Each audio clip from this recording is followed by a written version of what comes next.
بسم الله الرحمن الرحيم. الرحمن علم القرآن، خلق الإنسان، علمه البيان. الشمس والقمر بحسبان، والنجم والشجر يسجدان. والسماء رفعها ووضع الميزان، ألا تطغوا في الميزان، وأقيموا الوزن بالقسط ولا تخسروا الميزان.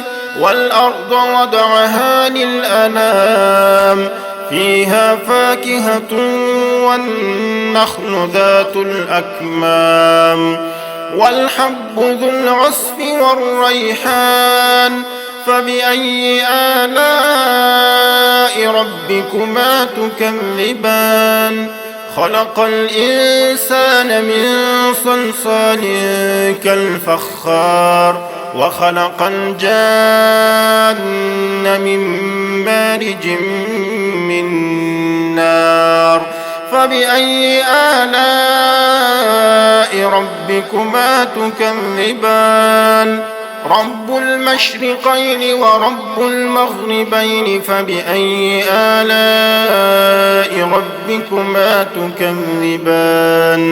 مرج البحرين يلتقيان، بينهما برزخ لا يبغيان. فبأي آلاء ربكما تكذبان؟ يخرج منهما اللؤلؤ والمرجان. فبأي آلاء ربكما تكذبان؟ وله الجوار المنشآت في البحر كالأعلام. فبأي آلاء ربكما تكذبان؟ كل من عليها فان، ويبقى وجه ربك ذو الجلال والإكرام.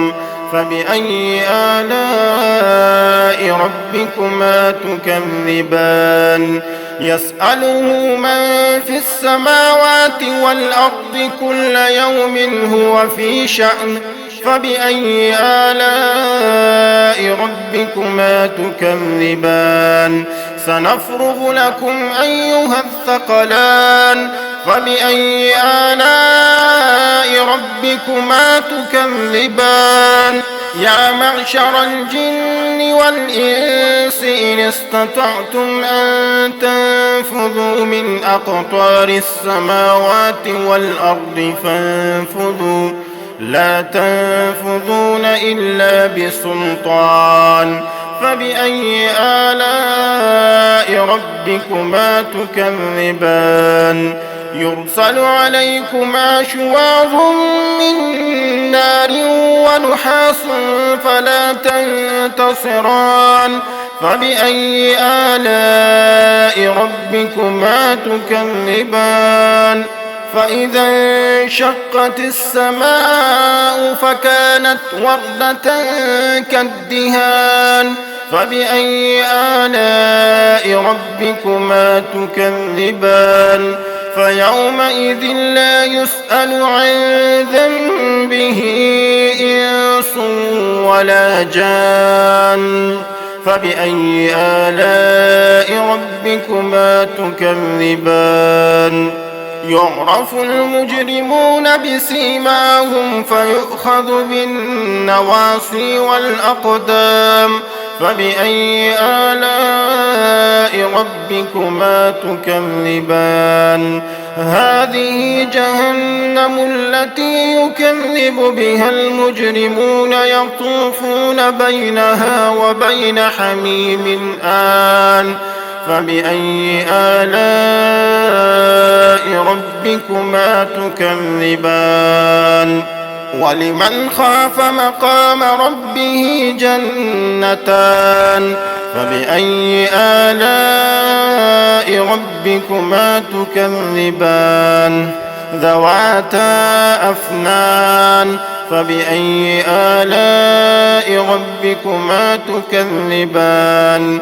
فيهما عينان تجريان فبأي آلاء ربكما تكذبان فيهما من كل فاكهة زوجان فبأي آلاء ربكما تكذبان متكئين على فرش بطائنها من استبرق وجنى الجنتين دان فبأي آلاء ربكما تكذبان فيهن قاصرات الطرف لم يطمثهن إنس قبلهم ولا جان فبأي آلاء ربكما تكذبان كأنهن الياقوت والمرجان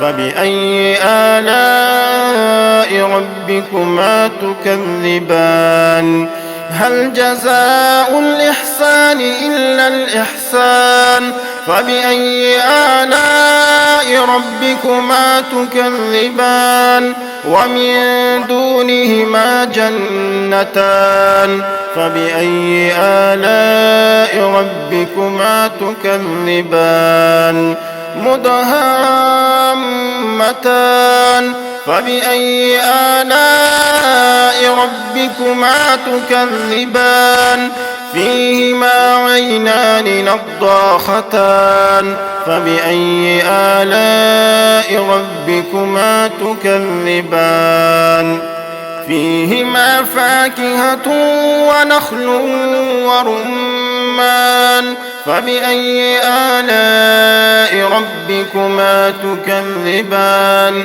فيهن خيرات حسان فبأي آلاء ربكما تكذبان حور مقصورات في الخيام فبأي آلاء ربكما تكذبان لم يطمثهن إنس قبلهم ولا جان فبأي آلاء ربكما تكذبان متكئين على رفرف خضر وعبقري حسان فبأي آلاء ربكما تكذبان تبارك اسم ربك ذي الجلال والإكرام